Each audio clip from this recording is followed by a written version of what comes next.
हम लोग ठोस अवस्था में क्रिस्टलीय ठोसों का वर्गीकरण का अध्ययन कर रहे हैं, क्लासिफिकेशन ऑफ क्रिस्टलाइन सॉलिड्स। इसमें हम लोग दो प्रकार का वर्णन कर चुके हैं, कोवैलेंट सॉलिड्स और आयोनिक सॉलिड्स। अब अध्ययन करते हैं हम आणविक ठोस का। आणविक ठोस वास्तव में अणुओं के रूप में पाए जाते हैं और इनके अवयवी कण अणु होते हैं। आणविक ठोस रियल में 3 प्रकार के होते हैं। कितने प्रकार के होते हैं? 3 प्रकार के होते हैं। फर्स्ट, ध्रुवीय, पहला अध्रुवीय लेते हैं, अध्रुवीय आणविक ठोस।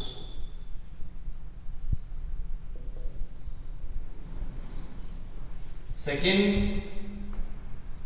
ध्रुवीय आणविक ठोस।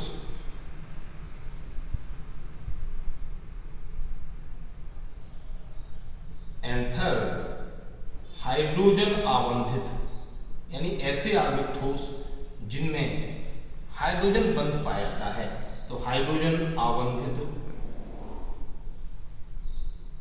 आणविक ठोस। ये 3 प्रकार के होते हैं। कितने प्रकार के होते हैं? 3 प्रकार के होते हैं। इनमें सबसे पहली बात ये, आणविक ठोस में अणु वान डेर वाल्स बलों द्वारा बंधे होते हैं। ये 3 प्रकार के होते हैं, अध्रुवीय आणविक ठोस, ध्रुवीय आणविक ठोस और हाइड्रोजन आवंधित आणविक ठोस। अध्रुवीय को हम समझते क्या मतलब है, यानी वे ठोस जिनके अणु अध्रुवीय होते हैं, अर्थात उनके परमाणुओं में ध्रुवता नहीं होती। उनमें पाए जाने वाले दोनों परमाणुओं की विद्युत ऋणात्मकताएं समान होती हैं। फॉर एग्जाम्पल अगर हम देखें Cl2, उदाहरण से अच्छा समझ में आएगा।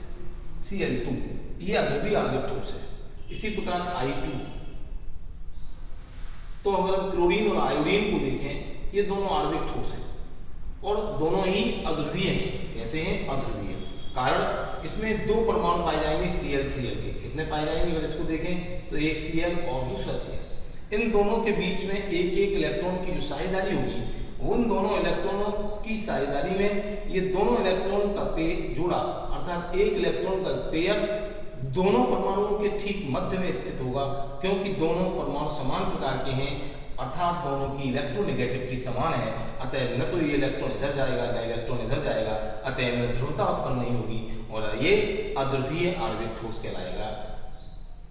इस प्रकार से ये इलेक्ट्रॉन का पेयर दोनों के सेंटर में रहता है, इसलिए इनको अध्रुवीय अणु कहते हैं और ऐसे ठोसों को अध्रुवीय आणविक ठोस कहते हैं। अब देखते हैं ध्रुवीय आणविक ठोस।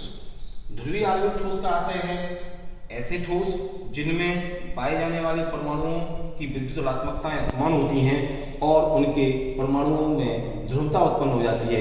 एक परमाणु पर आंशिक धनावेश और दूसरे परमाणु पर आंशिक ऋणावेश उत्पन्न हो जाता है।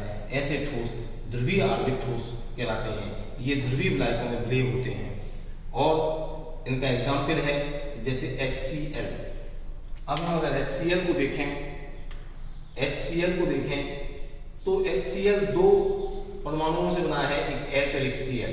इसमें साझे का जो इलेक्ट्रॉन पेयर है, जैसे यहाँ पर हाइड्रोजन का 1 इलेक्ट्रॉन और Cl में 7 होते हैं, तो 1 इलेक्ट्रॉन पूरा करके अष्टक में 8 और हाइड्रोजन 2 कर लेता है। तो हाइड्रोजन का और क्लोरीन के बीच का जो इलेक्ट्रॉन पेयर है वो ठीक बीचों बीच में स्थित न होकर क्लोरीन की तरफ खिसक जाता है, जिस कारण से H के ऊपर डेल्टा प्लस और Cl के ऊपर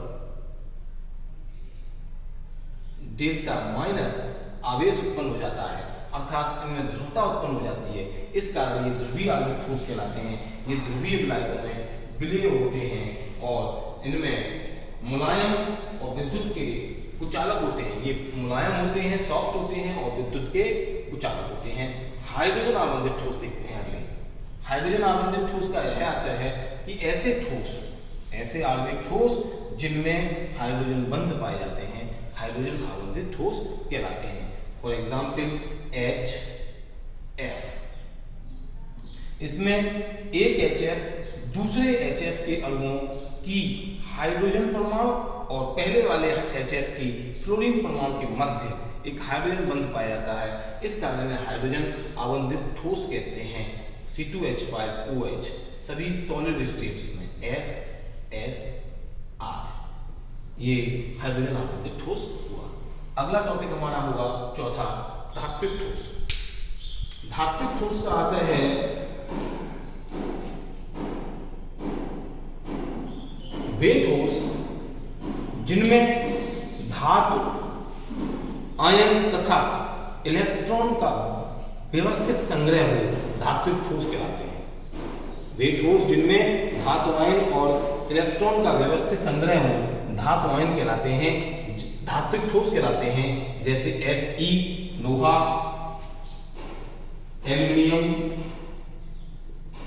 कॉपर और सिल्वर एवं मिश्र धातु है धात्विक ठोस का उदाहरण है। इसका उदाहरण है धात्विक ठोस का उदाहरण है। ये विद्युत के सुचालक होते हैं। क्यों होते हैं? क्योंकि इनमें जो इलेक्ट्रॉन दान करने की क्षमता होती है, वो है क्षमता इनके विद्युत सुचालकता का लिए उत्तरदायी होती है।